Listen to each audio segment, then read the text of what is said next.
how to make my homemade pumpkin spice cookies with a homemade spice mix. They are delicious and perfectly autumnal.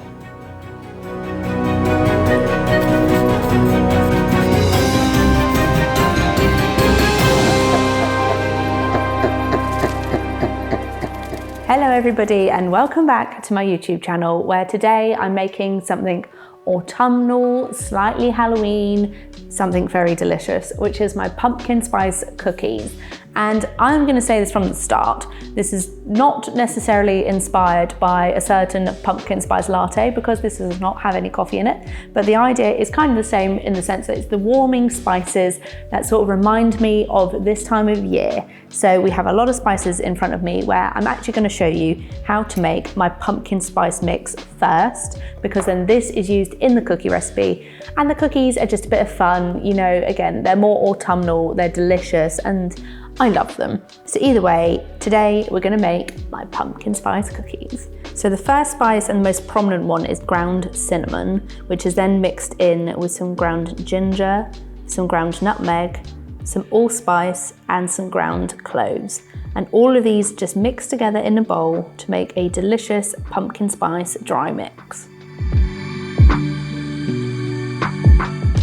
I always just mix these spices together in a little bowl and then transfer them into my mini Kilner jar, because I have a few pumpkin spice recipes on my blog, but also I just like adding this into anything like a hot chocolate or any other dessert. So it's a really good dry mix that will last for quite a long time, just in a jar. When it comes to the cookie dough, I always start with either a cold baking spread from the fridge or a room temperature unsalted butter, as I find it much easier to mix in. I have one medium egg here, but one large egg also works really, really well. We have some corn flour because it creates a wonderful texture within the cookies. And then your classic raising agent of bicarb. This is not interchangeable with baking powder, you want to use bicarb. And then I have a little bit of some sea salt as well, because I love the taste. Obviously we have our pumpkin spice mix here. In this cookie recipe, you can use 1 to 2 teaspoons, even though it makes quite a lot, it does last.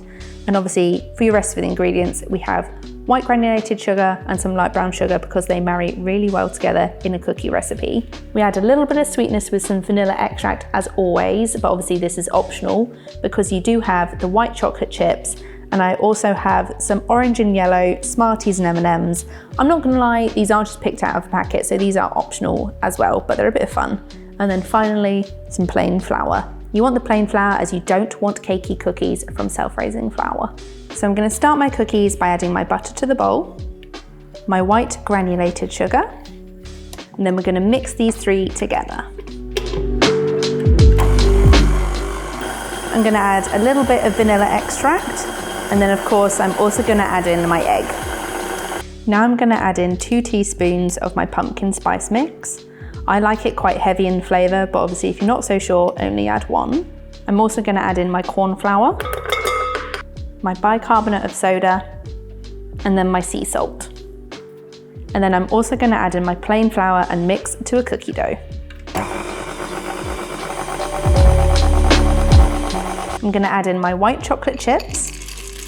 And then I'm also going to add in my orange and yellow Smarties and M&Ms. And like I've said, I did just pick these out of a packet. You can't buy these separately, so I completely understand if you don't want to do this. But obviously I then saved the green and red colours for Christmas, and I just eat the rest. But obviously if you don't want to, you can just add more chocolate chips or any mixture of colours if you prefer.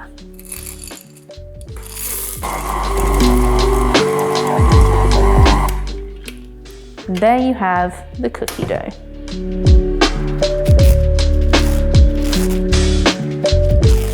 Now that my cookie dough is ready, I'm gonna grab the classic 5cm scoop, just because I find this easier in this sort of cookie recipe. Like with my New York City cookies, you tend to weigh them out, but for these, I find it much easier just to scoop and plop on the tray. It's so much easier for me. If you want to weigh them, you can just add up the weight of all of the ingredients and then divide by how many cookies you want to make.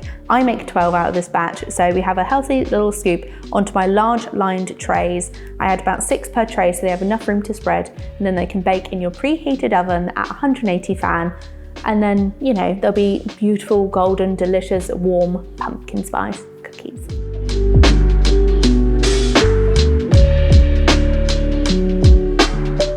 So So now they're ready to bake in the oven. Like I say, I bake at 180 fan. It's a little bit hotter so that they don't spread too much, but they spread a little bit.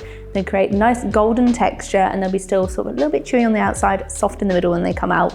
But make sure when they come out, leave them to cool, and they'll be perfect. And that is how you make my pumpkin spice cookies. They are so easy, so tasty, full of the delicious pumpkin-y spice autumnal flavour, and I love them. So as always, make sure to check out the full recipe in the description box below, as well as the link to the blog post. Please give the video a like, and of course subscribe if you haven't already. But this is an easy recipe. I know I do a lot of them, but you guys love them too. So any other requests for videos, let me know in the comments. But otherwise, if you give this recipe a go, I hope you enjoy them as well.